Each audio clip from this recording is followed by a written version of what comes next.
agora aqui fração de AVP sosteniva a fração de MAS e fração de Ação acaba de entregar uma carta cerca Parlamento, por meio de presidente do Parlamento, pensar que Canadá em direção de Primeiro-Ministro Evelyn Wever Cruz e Ministro de Finanças Xiomara Ruiz Maduro, em qual a carta aqui nos pede, todas as frações pede para hala adem o pressuposto 2023, sobre o pressuposto aqui junto com o Conselho de Raad van Advies e CFT, para passar arriba BTW que não tem mais. Que vem o documento não que nós recebemos do Parlamento para pôr buscar o pressuposto que supostamente agora entregar a tempo, está pressuposto que está farsa. Sobre o inteiro processo, o Parlamento tem que encaminhar para assinar por esse máximo uso de sua tarefa de controlar pressuposto, que está agora chamar o budgetrecht do Parlamento, está agora totalmente minado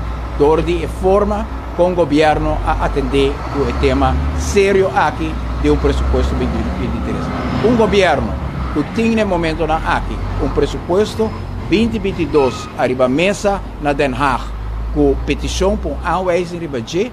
tem o poder para mandar pressuposto 2023, em qual o Sivanang pode utilizar inicialmente com a introdução de BTW, abai para Raad van Advies, abai para CFT, e hora que o CFT e Raad van Advies adunam no Conselho arriba o pressuposto 2023 com o BTW dentro,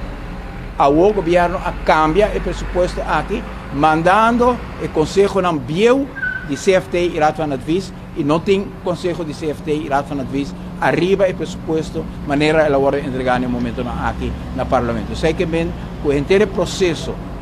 o governo a encaminhar aqui, para tomar o inteiro Parlamento aqui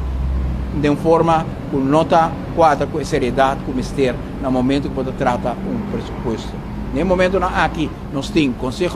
de Raad van Advies e CFT, passar um pressuposto com nota existir. Se está assim, o trabalho que o Parlamento tem que fazer, simplesmente não pode assim, e o governo está seguindo tapa, se esconde. Gasto não que está assim, tem a carta que o CFT manda, arriba o pressuposto 2023 aqui, portanto, sale do ponto de vista de BTW,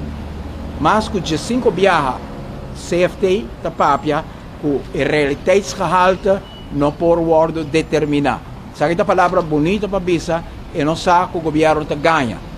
De 5 vezes, tem a carta aqui, está bisa, que a cifra não está clara, que o realiteitsgehalte não pode medir, não pode confirmar, que vem pressuposto que já acaba, a hora que está em BTW, está sem base, a nós mira que ela vem no Parlamento, a saca BTW for temporário, a renga aumento de BBO para o Conselho não, com a BINI, com o pressuposto, está a passar arriba o pressuposto com o BTW